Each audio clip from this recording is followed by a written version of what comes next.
তো বন্ধুরা, এই কাজটি করতে আমরা এসেছি কলাইকুণ্ডাতে। কলাইকুণ্ডা আমার বাড়ি থেকে প্রায় 10 কিলোমিটার দূরে। এই কাজটি করতে আমরা যে বাড়িটি এসেছি, এই বাড়িটি পাকা বাড়ি কিন্তু অ্যাজবেস্টারের ছাওয়া। প্রথমে আমরা বাড়িটা দেখলাম, তারপর মাপ করলাম কতটা হাইটে করা যায়, তারপর কাজ শুরু করলাম। প্রথমে দাগ দিলাম, তারপর মাপ নিয়ে অ্যাঙ্গেলগুলো কাটলাম। পরপর সব অ্যাঙ্গেলগুলো কাটা হলো, দিয়ে তারপর সেটিং করলাম অ্যাঙ্গেলগুলো। তবে এই সিলিংটি আমরা খুব সিম্পলের মধ্যে করছি। হালকা একটা বিট থাকবে, তার মধ্যে সাইডে পাতি লাইট থাকবে, দুটো 12 ওয়াটের লাইট থাকবে। সিলিংটি পুরোটাই ফ্লুটেড প্যানেল দিয়ে তৈরি হয়েছে। ফ্লুটেড প্যানেল পিভিসি প্যানেল থেকে অনেকটাই শক্ত এবং মজবুত। এই প্যানেলটি দেওয়ালেও ব্যবহার করা হয়। তো বন্ধুরা, তোমরা সবাই আমার ভিডিও দেখে অনেক কমেন্ট করো, কমেন্টে বলো যে নাম্বার দাও, কিন্তু নাম্বার দেওয়াটা সম্ভব হয় না। তোমরা মেসেজ করো, মেসেজে আমি বলে দেবো।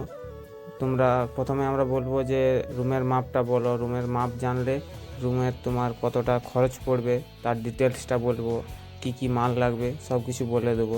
আর খরচটা দাঁড়াবে তুমি কি সিলিং করবে তার উপর। যেমন 2x2 board ceiling, PVC ceiling, gypsum board ceiling, এই 3 ধরনের সিলিং সাধারণত করা হয়। এই সিলিংগুলোর 3 রকম রেট আছে। ডিজাইনের উপর রেটটা আছে আলাদাভাবে। চলো বন্ধুরা, আমরা এবার সিলিংয়ের দিকে চলে আসি। সিলিংটা পুরোটাই আমরা অ্যাজবেস্টারের যে স্ট্রাকচারটা আছে তার উপর দিয়ে করছি। ওই স্ট্রাকচার থেকে পরপর ঝুলানো আছে। আমরা সাধারণত চেষ্টা করি যে যতটা সম্ভব সিলিংটা শক্ত এবং মজবুত করার, যাতে কোনো দিনই কাস্টমারের কোনো প্রবলেম বা অসুবিধা হয় না। একের পর এক আমরা চ্যানেলগুলো সেট করলাম। তারপর নিচে যেমন সিলিং সেকশন সেটা লাগালাম। চ্যানেল সেট করার পর তারপর আমরা হোয়াইট কালারের ফ্লুটেড প্যানেলগুলো, যেটা গোল্ডেন লাইন দেওয়া আছে, এটা পরপর সেট করলাম।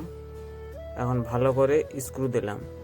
লাইটের জন্য আমরা হোলসো দিয়ে দুটো কাটিং করে নিলাম। তারপর বিটের জন্য আমরা একটা পেরিমিটার চ্যানেল দিলাম। দেওয়ালে পিভিসি ইউ অ্যাঙ্গেল দিলাম। সাইডে 18 ইঞ্চি করে পরপর উডেন কালারের আমরা বিটটা করার জন্য ফ্লুটেড প্যানেলটি দিলাম, যেখানে পাতি লাইটটি আটকানো থাকবে এবং সৌন্দর্যটা ওইখান থেকে আসবে। তো বন্ধুরা, তোমরা দেখতে পাচ্ছ সিলিংটা প্রায় শেষের মুহূর্তে। তো দাদা ভাইয়ের রিকোয়েস্ট ছিল সিম্পল কিন্তু মজবুত আর সুন্দর ফিনিশিং চাই, তাই আমরা আমাদের বেস্ট দিতে কাজটা করেছি। আর যদি তোমাদের বাড়িতে এমন সিলিং করতে চাও, ফেসবুক, ইউটিউব, ইনস্টাগ্রাম যেখান থেকে ভিডিও দেখো, ডাইরেক্ট আমাকে মেসেজ করবে। লোকেশন আর রুমের মাপ দিলে আমরা তোমার সাথে কন্ট্যাক্ট করে নেব। যদি আমার এরিয়ার মধ্যে হয় তাহলে সরাসরি কাজ করে দেওয়া হবে, আর একটু দূরে হলে ধীরে ধীরে আমরা সেসব জায়গাতেও কাজ শুরু করব। এই রুমটা কিচেন রুম, তাই দুটো লাইট দিয়েছি। দেখতে পাচ্ছ এই লাইটগুলো একদম পারফেক্টভাবে সেট করা হচ্ছে। লাইট চাইলে 4টাও দেওয়া যেতে পারতো, কিন্তু সেটআপটা এখানে সবচেয়ে ভালো লাগছে। এখন তোমরা ফাইনাল রেজাল্টটা ভালো করে দেখবে, কমেন্ট করে অবশ্যই জানাবে কেমন লাগলো। ভিডিওটা যদি ভালো লেগে থাকে তাহলে লাইক করো আর বন্ধুদের সাথে শেয়ার করে দাও।